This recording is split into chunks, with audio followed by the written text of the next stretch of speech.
Bonsoir à toutes et tous. Bienvenue pour ce deuxième jour de voyage à travers le livre Une vie, une passion, une destinée. Hier soir, je vous souhaitais de joyeuses Pâques et aujourd'hui, je vous souhaite un joyeux Noël. Voilà, vous pouvez voir la neige qui tombe. Pour cette occasion, j'ai mis mon t-shirt du Canada Montréal et j'ai une pensée envers mon ami Michel Bierzet. Michel revient en Belgique, on a la même chose ici. Donc voilà, on fait plusieurs saisons en 24 heures. Mais bon, on est là dans un but précis, c'est celui vraiment d'écouter ce que Dieu a encore à nous dire et à nous montrer à travers sa parole, à travers son message. Donc hier, nous avons vu le premier chapitre du livre qui était Tout commence avec Dieu. Et le deuxième chapitre s'intitule Vous n'êtes pas là par hasard. Alors si vous avez des questions, n'hésitez pas à les poser. Vous pouvez le faire via la page e-influence en appuyant sur le bouton Envoyer un message et vous écrivez votre question et je la recevrai. Vous pouvez le faire aussi via email en écrivant un mail à église.influence@gmail.com. N'hésitez pas, si vous avez des questions, je prendrai le temps d'y répondre dans une prochaine vidéo. Je dédierai des jours particuliers pour répondre aux questions s'il y en a. Donc voilà, ne restez pas sur votre fait. Vraiment posez vos questions. Je répondrai à ce que je pourrai évidemment. Je n'ai pas la science infuse, mais je crois que Dieu veut nous parler d'une manière ou d'une autre. Alors j'espère que vous êtes prêts. Petite vidéo aujourd'hui, petit chapitre. On va le lire ensemble. Chapitre 2 du livre donc Une vie, une passion, une destinée. Si vous voulez suivre avec moi, vous avez le lien dans la première vidéo, le préambule, vers le livre en manière digitale et vous pouvez suivre avec moi. Voilà, on commence donc. Vous n'êtes pas là par hasard. Voici ce que je déclare, moi le Seigneur qui t'ai fait, qui t'ai formé dès avant ta naissance. Ésaïe chapitre 44, verset 2. Dieu ne joue pas au dé. Et c'est une citation d'Albert Einstein. Vous n'êtes pas là par hasard. Votre naissance n'a été ni une erreur, ni le fruit du hasard, et votre vie n'est pas un accident. Même si vos parents n'ont pas prévu que vous naissiez, Dieu, lui, l'a fait. Il n'a pas été surpris du tout par votre naissance. Il vous a désiré. Longtemps avant que vous ayez été conçu par vos parents, vous avez été conçu dans l'Esprit de Dieu. C'est lui qui a pensé à vous en premier. Si vous êtes en train de respirer en ce moment, ce n'est ni le destin, ni la chance, ni le hasard, ni une pure coïncidence. Vous êtes vivant parce que le Seigneur a voulu vous créer. La Bible dit, l'Éternel achèvera ce qui me concerne. Dieu a façonné votre corps dans les moindres détails. Il a délibérément choisi votre race, votre couleur de peau, votre type de cheveux, etc. Il a fait votre corps sur mesure, exactement comme il le souhaitait. Il a aussi déterminé quel talent naturel vous posséderiez et forgé le caractère unique de votre personnalité. La Bible dit « Mon corps n'était point caché devant toi, lorsque j'ai été fait dans un lieu secret, tissé dans les profondeurs de la terre. » Comme Dieu vous a créé pour une raison, il a aussi décidé quand vous naîtriez et combien de temps vous vivriez. Il a planifié les jours de votre vie à l'avance et choisi le moment exact de votre naissance et de votre mort. Le psalmiste s'écriait « Quand je n'étais qu'une masse informe, tes yeux me voyaient. Et sur ton livre étaient tous inscrits les jours qui m'étaient destinés avant qu'aucun d'eux n'existe. » Dieu a aussi prévu le lieu de votre naissance et l'endroit où vous vivriez pour lui. Votre race et votre nationalité ne sont pas le fruit du hasard.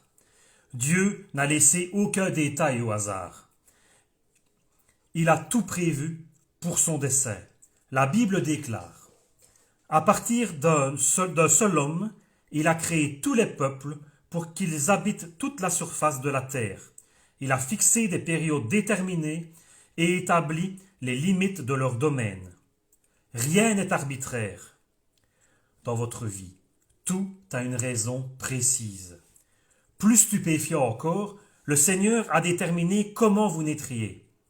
Quelles que soient les circonstances de votre entrée dans le monde et l'identité de vos parents, Dieu avait un plan en vous créant.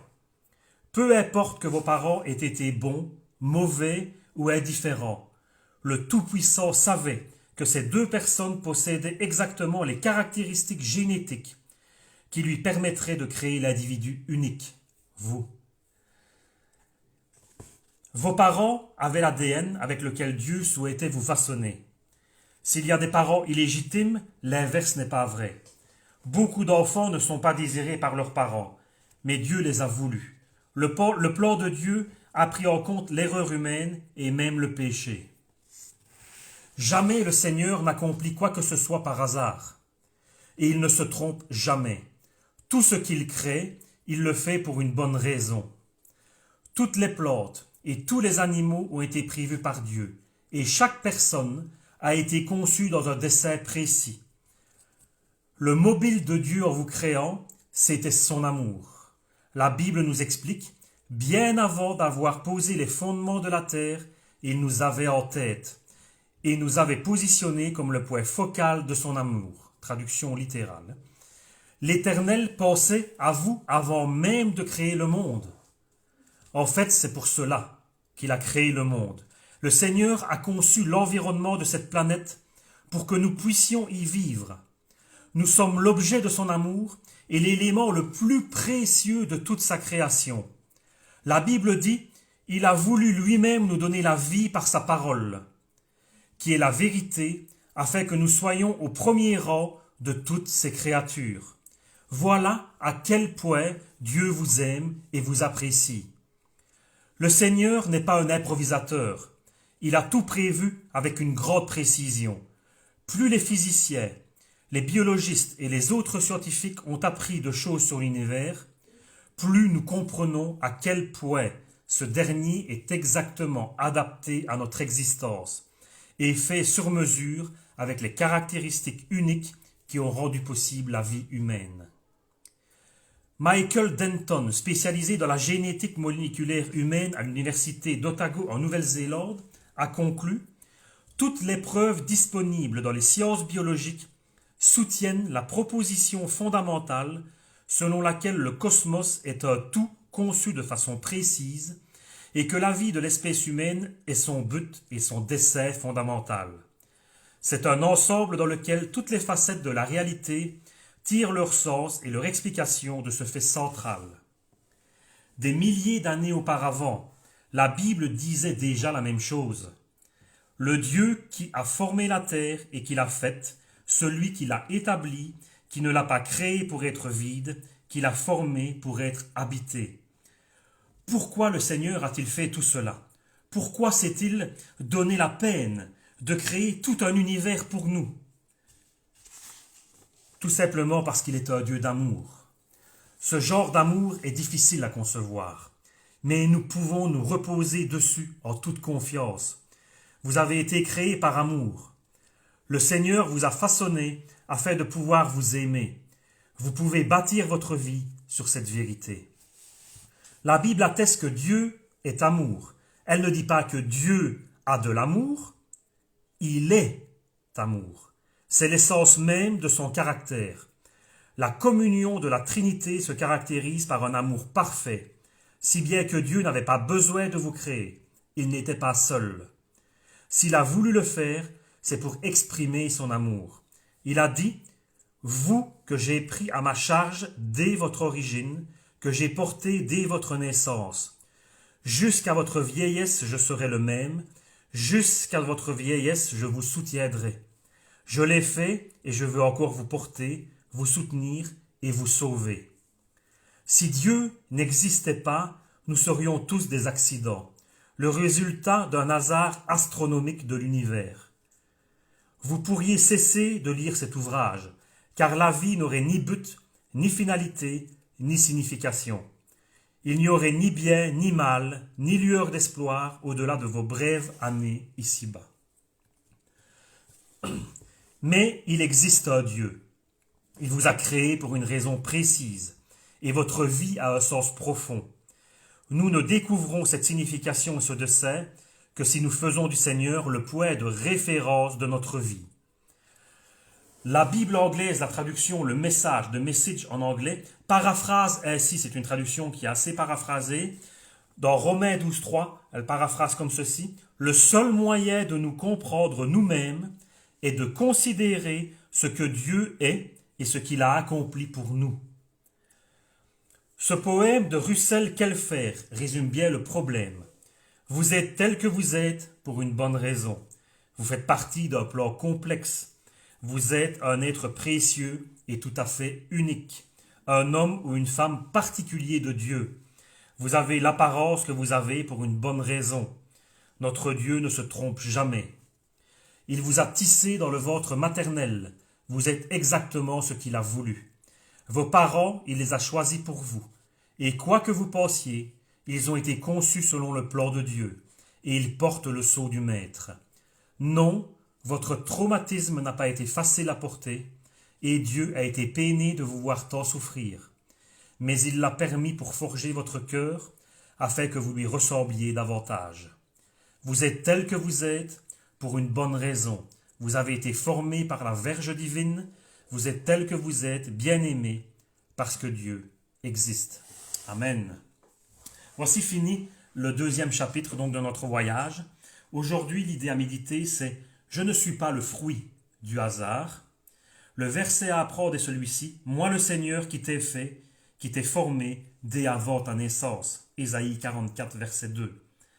Et la question à me poser est celle-ci: même si je sais que Dieu m'a créé et a fait de moi un être unique, quel aspect de ma personnalité, de mon passé et de mon apparence physique ai-je des difficultés à accepter? Ma conclusion pour ce chapitre, elle est très brève et très claire aujourd'hui. C'est clair, nous ne sommes pas là par hasard. Dieu nous a voulu. Alors, quelle que soit votre vie, quels que soient vos problèmes, quelles que soient vos difficultés, Dieu vous a voulu sur cette terre. Et s'il vous a voulu sur cette terre, ce n'est pas pour vous abandonner, mais c'est pour être avec vous, pour vous soutenir, pour vous accompagner, pour vous aider dans les moments difficiles. Comme je l'ai dit hier, des moments difficiles, des problèmes, des difficultés, des montagnes, il y en aura plein sur notre route.